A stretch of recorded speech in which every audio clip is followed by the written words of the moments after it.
Pompeii, the time capsule city. Destroyed in hours, preserved for eternity. Let's jump right into the staggering numbers behind human history's most famous natural disaster.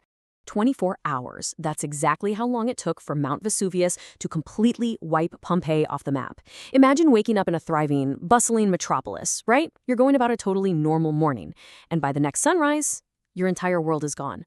The sky went from blue to absolute suffocating darkness. Millions of tons of volcanic debris literally blocked out the sun. It turned day into night, and it raced a whole city in just a single rotation of the Earth. 250 degrees Celsius, that's about 480 degrees Fahrenheit. That was the lethal temperature of the pyroclastic flow that swept down the mountain. If you're unfamiliar with that term, think of a pyroclastic flow as a superheated avalanche of toxic gas and volcanic matter just moving at hurricane speeds. It's completely inescapable. This scorching cloud brought instant death to anyone still sheltering inside the city walls. It literally boiled fluids and vaporized organic matter before the victims even knew it hit them. And 6 meters. That's the incredible depth of the volcanic ash and pumice that erased this civilization. But paradoxically, it also perfectly froze it in time. This massive blanket of debris acted like a giant hermetic seal, locking away all the oxygen and moisture. It shielded the ruins, the art, and those tragic final moments from the elements for centuries. It basically turned a site of unimaginable horror into the most pristine archaeological time capsule on the planet. Part 1. The catastrophe. The day the sky fell. So, to really understand this archaeological marvel, we first have to look at the exact mechanics of the catastrophe. Located down in Italy's Campania region near modern-day Naples, Pompeii sat directly in the shadow of Mount Vesuvius. Now, this was an incredibly fertile area, heavily prized for its agriculture, which drew immense wealth and these sprawling estates to the region. And the crazy thing, the citizens had absolutely no idea the mountain dominating their skyline was a ticking time bomb. To them, Vesuvius was just a benign, beautiful backdrop to a prosperous life. They were completely unaware of the massive magmatic pressure building silently right beneath their feet. Now, this is where it gets really fascinating, because modern multidisciplinary science has completely rewritten the timeline of that fateful day. For centuries, based on older translations of Roman accounts, historians just assumed the eruption happened in August. But recent archaeological finds, like heavily layered autumnal clothing on the victims, remnants of harvested autumn fruits like pomegranates and walnuts, and a newly discovered charcoal inscription prove it actually happened in late October. Plus, volcanological and bioanthropological studies confirm the victims didn't slowly die from ash suffocation like we always believed. They died instantly from extreme thermal shock. We're talking about upending centuries of historical assumptions with hard scientific data. The horrifying reality modern scientists have realized is that surviving the initial 18-hour rain of pumice stones meant absolutely nothing. Once the high-speed, scorching gas clouds arrived on the second day, the sheer heat was inescapable. The science makes it incredibly clear. Exposure to pyroclastic flows at a distance of 10 kilometers from the vent was enough to cause instant death, even if people were actively sheltering deep inside heavy stone buildings. The architecture offered zero protection against a wave of heat that instantly stopped the clock on tens of thousands of lives. Part 2. Life in ancient Pompeii.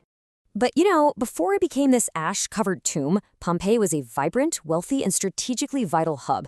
And it didn't just pop up overnight. The city evolved over centuries. It started out as an 8th century BC Ascanian settlement with deep Greek influence. Then, by the 5th century BC, it transformed into a battle-hardened Samnite stronghold. It wasn't actually until 89 BC, following a brutal siege by the Roman general Sulla, that Pompeii was fully assimilated into the Roman Empire, eventually flourishing into the major cosmopolitan colony we know today. And you can see the sheer genius of Roman urban planning in every single stone of the city. Take their streets, for example. The infrastructure featured these raised stepping stones that allowed pedestrians to cross without stepping in the rainwater and waste flowing down the thoroughfares, while carts could seamlessly pass their wheels right through the gaps. It's incredibly smart. This highly developed infrastructure supported a booming population of roughly 11,000 to 20,000 residents by the time of the eruption, making it this bustling center of commerce and daily life. Those residents enjoyed some serious wealth and public amenities. The city was just packed with monumental architecture designed for high society living. They had a massive amphitheater for bloody gladiator combats, the Stabian Baths, which basically acted as the central hub for intense political socializing and daily gossip, the Macellan market overflowing with merchants selling fresh provisions, and absolutely lavish private atrium houses. These homes were decked out with intricate, expensive frescoes and vibrant mosaics. It was a thriving, loud, and incredibly colorful ecosystem. Part 3. The Long Burial and Modern Discoveries. So Pompeii was left largely undisturbed until the late 16th century, effectively protected from looters and weathering by its massive 19 to 23-foot volcanic shield. But today, we're in an absolute golden age of discovery. We've moved way past the haphazard treasure-hunting digs of the 18th century. Thanks to initiatives like the Great Pompeii Project, archaeologists are literally revolutionizing the field. They're using highly targeted, prioritized, and non-invasive digital unearthing techniques in previously unexplored sectors of the site, and this is yielding data with unprecedented precision. The results of this modern push are just staggering.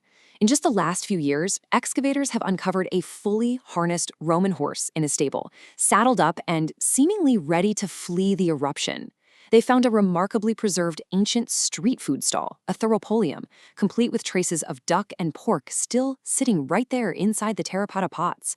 It basically froze an ancient fast food order in time.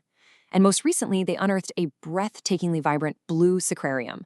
It's a spectacularly painted religious shrine that looks like the artist literally just set down their brush yesterday. What's so powerful about these modern finds is how they fundamentally change our view of ancient society. Recent excavations in the Civita Juliana slave quarters are totally upending our assumptions about class. By analyzing organic remains, researchers discovered a fascinating historical paradox. The enslaved workers, whom the Romans brutally considered just talking tools, sometimes actually enjoyed better, more diverse nutrition than we previously thought.